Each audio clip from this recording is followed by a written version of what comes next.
So it is 2025 now, the year we will finally see a new Skate game. 15 years after the release of Skate 3, the next entry of the series is just around the corner, and while we are still patiently waiting, I thought it's the perfect time to sum up everything we already know about the new Skate game and what we can expect from it. So, first of all, the new game is not called Skate 4, it's simply Skate. But you might have recognized that I and many other content creators still use Skate 4 in their video titles, and that's simply because it's the term people look up on YouTube or Google when looking for details or gameplay.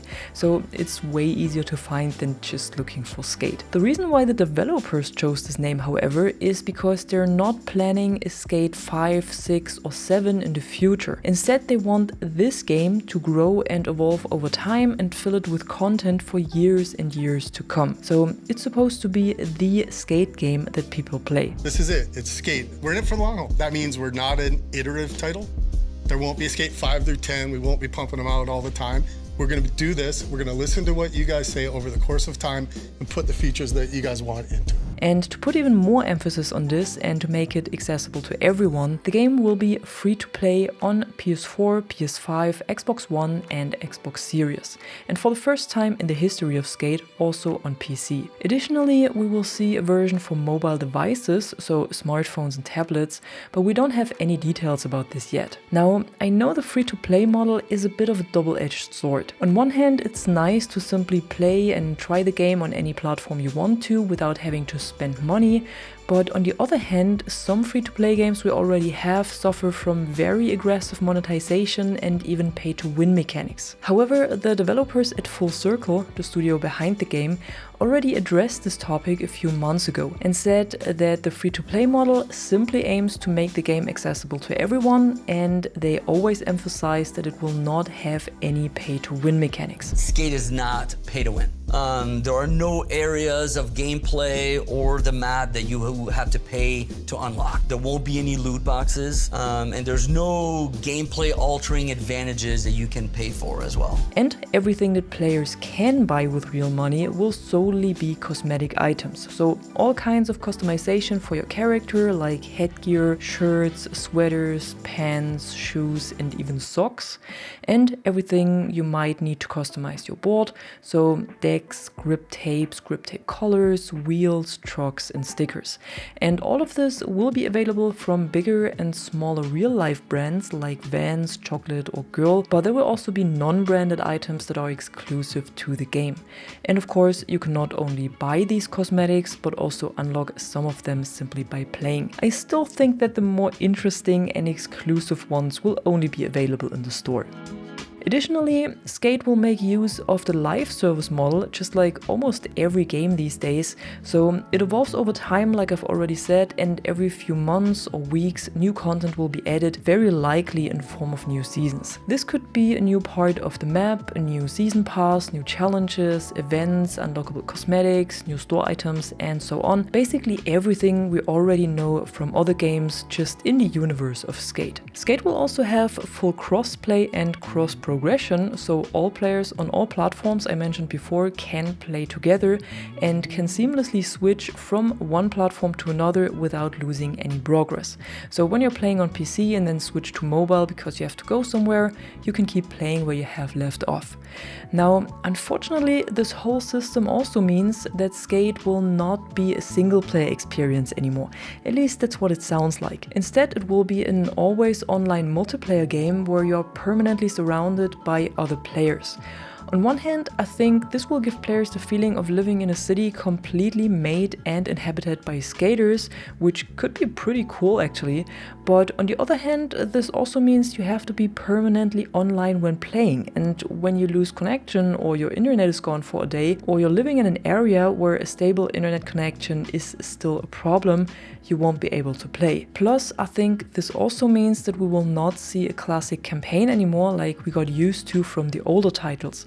So what we might have to expect is something similar to the careers in Riders Republic that helps you to learn the basics of the game, get introduced to the narrative and the city, and also unlock a bit of stuff. And talking about the city, the one we will be skating in the new title is called San Vansterdam. So Again, it will be a new city. And this one will be filled with skate spots, challenges and activities, and will be freely skatable just like an open world. One of the activities we already know about are spot challenges that are similar to killing the spot in Skate 3. So you have to reach a certain score or do specific tricks to complete them. Then there are so-called pop-ups that are dynamic events that pop up on different locations across the map from time to time. And these are similar to spot challenges, only that they can be done together with others. And of course they change their location.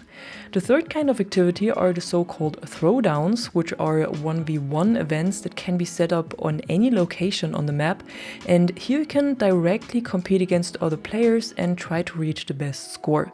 The devs also talked about community events that they described as kind of carnival games, so probably something to compete against each other, but in a more silly and not so serious way. And lastly, we have the Hall of Meat, another classic in the Skate series, where you need to achieve the best score while slamming. And the devs also said they're testing other activities behind the scenes that we don't know anything about yet. So we will probably see time-limited activities and events as part of the seasons. But in general, it sounds like there is quite a lot to do in San Amsterdam, and that there is something for everyone, no matter if you prefer to skate alone or in a group or want to compete with others. In addition to this, we will also see so-called collaboration zones where players are completely free in building whatever they want, and together they can complement each other's creations or realize some crazy skate park ideas. But of course, you will also be able to simply drop an object at any location on the map, not only within these zones. So when you need a ramp at a spot or something else, you can still do that. The game also puts a lot more emphasis on exploration on and off board, which means you can access almost any part of the city either by skating or by using the new parkour system that lets you climb buildings in Assassin's Creed style. So no spots are safe anymore, no matter if they are behind obstacles or on top of a building. Control-wise, the game still relies on the good old flick-it system, so the same system we already know from all former skate games, which means one stick controls your character and the other one controls the board. A twin stick system like Skater XL or Session have will not be available on Skate. Quite the opposite, as an alternative for new players, there will even be a simplified control system available that is supposed to help them get into the game faster. When it comes to the tricks, however, we will see the ones we are already familiar with from former Skate games, but in addition they also added a lot of new ones that were not possible before, like slappies, boned ollies, wallies, roll-ins, pre-wind spins, and so on. We will also see redefined systems for power slides, reverts, lip tricks, and grind transitions, and just from what we've seen in the gameplay so far, this really looks a lot better than before. And you can now also control how fast your flips are depending on how fast you flick your stick. So if you flick it fast, you will do a faster flip, and if you flick it slower, it will be kind of in slow motion. The game is also made in a completely new engine, because it uses the Frostbite engine now that is also used in other EA games like Battlefield, and all of the tricks and the movements were redone from scratch using new motion capturing technology. So in general, everything was made a lot smoother, more responsive, and looks a lot more natural now. You can also set your character's height now, which has an effect on how your skating feels and looks, and if you want to capture all of your best tricks and lines, there will of course also be a photo and video editor again. And at the end, I think the most burning question is, when will the game actually be released?